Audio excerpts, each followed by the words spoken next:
Hello বন্ধুরা, 10 minute স্কুলের আজকের ক্লাসে তোমাদের সবাইকে স্বাগতম। আশা করি তোমরা সবাই অনেক ভালো আছো। তো আজকে আমরা আমাদের ক্লাসে বাংলাদেশে বসবাসকারী একটি ক্ষুদ্র নৃগোষ্ঠীদের সম্পর্কে জানবো এবং তাদের নাম হচ্ছে চাকমা।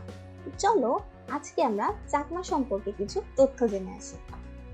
প্রথমেই আমরা জানবো যে চাকমারা মূলত কোথায় বসবাস করে।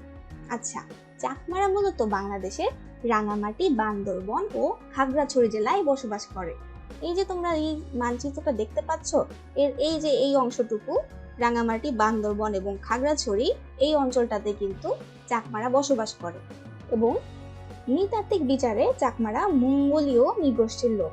অর্থাৎ এটা ধারণা করা হয় যে চাকমারা মঙ্গোলিয়ায় যে নৃগোষ্ঠীরা বসবাস করে তাদের ওখান থেকে কিন্তু চাকমারা এসেছে এবং বাংলাদেশের বাহিরেও কিন্তু চাকমারা বসবাস করছে এবং সেই জায়গাগুলো হচ্ছে ভারতের ত্রিপুরা, মিজোরাম এবং অরুণাচলে। এরপর আমরা চাকমাদের সামাজিক জীবন সম্পর্কে জানবো, অর্থাৎ চাকমারা আসলে কিভাবে বসবাস করে, চাকমাদের পরিবারের ধরনটা কেমন, এই সম্পর্কে আমরা জানবো। চাকমা সমাজের মূল অংশ হচ্ছে পরিবার এবং কয়েকটি চাকমা পরিবার নিয়ে গঠিত হয় আদাম বা পাড়া। দেখো, আমরা যেখানে বসবাস করছি সেখানে কিন্তু আমরা অনেকগুলো পরিবার একসাথে বসবাস করি। তো চাকমারাও তেমনি তাদের অনেকগুলো পরিবার যখন একসাথে থাকে তখন সেই পরিবারগুলো নিয়ে একটি আদাম বা পাড়া গঠিত হয়।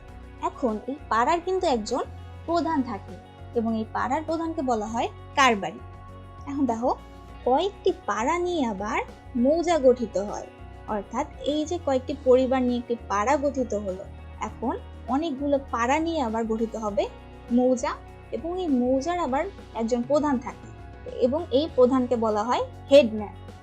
তাহলে দেখো, এই যে কারবারি ও হেডম্যান, এদের কাজ হচ্ছে তাদের পাড়া ও মৌজার শান্তি শৃঙ্খলা রক্ষা করা, অর্থাৎ তাদের যে পাড়া এবং মৌজা সেখানে যেন বিশৃঙ্খলা সৃষ্টি না হয় সেই দিকটা কিন্তু তারা দেখাশোনা করে। এবং এরপর দেখো, কয়েকটি মৌজা মিলে আবার চাকমা সার্কেল গঠিত হয়। এই যে কয়েকটি পরিবার নিয়ে পাড়া গঠিত হলো, কয়েকটি পাড়া নিয়ে আবার মৌজা গঠিত হলো, এখন কয়েকটা মৌজা মিলে আবার চাকমা সার্কেল গঠিত হয় এবং এই চাকমা সার্কেলের কিন্তু একজন প্রধান থাকেন, তাকে বলা হয় চাকমাদের রাজা। এখন চাকমা সমাজে কিন্তু রাজার পদটি বংশানুক্রমিক, অর্থাৎ কোন একটি পরিবারে যদি একজন রাজা থাকে তাহলে তারপরে রাজা হবে তার সন্তান, এভাবে কিন্তু রাজার পদটি বংশানুক্রমিক আগাতে থাকবে।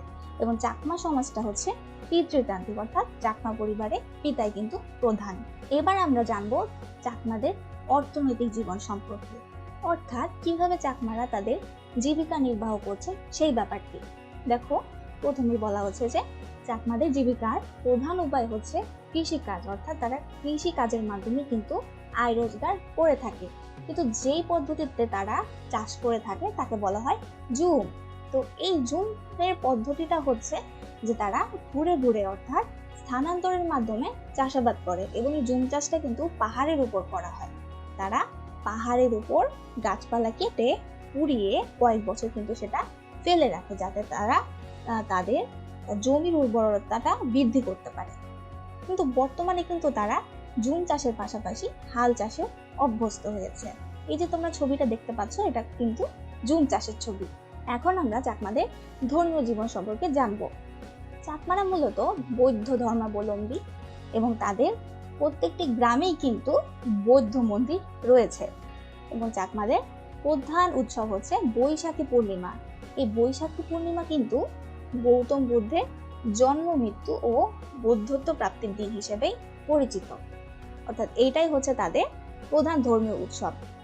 এছাড়াও কিন্তু তাদের মাঘী পূর্ণিমার রাতেও তারা কিয়াং বা প্যাগোডার প্রাঙ্গণে গৌতম বুদ্ধের সম্মানে ফানুস ওড়ায়, অর্থাৎ মাঘী পূর্ণিমার রাতে তারা তাদের যে বৌদ্ধ মন্দির রয়েছে তার সামনে ফানুস ওড়ায়। এই যে তোমরা ছবিটা দেখতে পাচ্ছ, এটাও কিন্তু ফানুস ওড়ানোর ছবি। এবং চাকমারা মারা যাওয়ার পর তাদের মৃতদেহকে পুড়িয়ে ফেলে। এখন আমরা চাকমাদের সাংস্কৃতিক জীবন সম্পর্কে জানবো। চাকমাদের সাংস্কৃতিক জীবনটা কিন্তু অনেক বৈচিত্র্যপূর্ণ। তাদের নিজস্ব ভাষা আছে, তাদের নিজস্ব উৎসব আছে, তাদের নিজস্ব খাদ্যাভ্যাস রয়েছে। এগুলো সম্পর্কে আমরা জানবো। প্রথমেই দেখো লেখা আছে যে চাকমা মেয়েদের পরনের কাপড়ের নাম হচ্ছে পিনন বা হাদি। অর্থাৎ চাকমা মেয়েরা যে কাপড় পরিধান করে তাকে তারা পিনন বা হাদি বলে, এবং চাকমা পুরুষেরা এক সময় মোটা সুতার জামা ও গামছা পরতো এবং মাথায় তখন তারা পাগড়ি বাঁধত। কিন্তু বর্তমানে তারা কিন্তু শার্ট প্যান্ট এবং লুঙ্গিও পরিধান করে থাকে। এখন চাকমাদের খাদ্যাভ্যাসের দিকে আমরা দেখবো যে চাকমাদের প্রধান খাদ্য হচ্ছে ভাত, এবং ভাতের পাশাপাশি তাদের একটি প্রিয় খাদ্য রয়েছে যার নাম হচ্ছে বাঁশকরল। এই বাঁশকরলটা হচ্ছে একটি সবজি, এটা মূলত বাঁশের কচি কাণ্ডকে বোঝানো হয়। তো এই বাঁশকরল দিয়ে চাকমারা কিন্তু অনেক ধরনের রান্নাও করে। এরপর আমরা দেখছি যে চাকমারা কিন্তু হাডুডু, কুস্তি এবং ঘিলাখাড়া খেলতেও ভালোবাসে, এবং চাকমাদের যে ছোট মেয়েরা আছে তারা বউচি খেলে। এবং এখন আমরা চাকমাদের জনপ্রিয় উৎসব সম্পর্কে জানবো। চাকমাদের সবচেয়ে জনপ্রিয় এবং সর্ববৃহৎ একটি উৎসবের নাম হচ্ছে বিজু। এই যে তোমরা ছবিটা দেখতে পাচ্ছ, এটা হচ্ছে বিজু উৎসবের ছবি। এই দিনটি তারা অনেক আনন্দের সাথে পালন করে থাকে। সংক্ষেপে লেখা আছে যে চাকমাদের একটি নিজস্ব ভাষা রয়েছে। আমরা যেভাবে দেখো বাংলা ভাষায় কথা বলি, চাকমাদেরও কিন্তু একটি আলাদা নিজস্ব ভাষা আছে, যেই ভাষায় চাকমারা কথা বলে থাকে। তো আজকের ক্লাসে আমরা কি কি শিখলাম চলো আরেকবার দেখে আসি। আমরা আজকে চাকমা সম্বন্ধে পড়েছি, চাকমারা কোথায় বসবাস করে সে সম্পর্কে জেনেছি। এরপর চাকমাদের সামাজিক জীবন সম্পর্কে জেনেছি, চাকমাদের অর্থনৈতিক জীবন সম্পর্কে জেনেছি, এরপর জেনেছি তাদের ধর্মীয় জীবন সম্পর্কে, এবং সবশেষে তাদের সাংস্কৃতিক জীবন সম্পর্কে। তো এই ছিল আজকে আমার আলোচনা। তোমরা সবাই অনেক ভালো থেকো। ধন্যবাদ।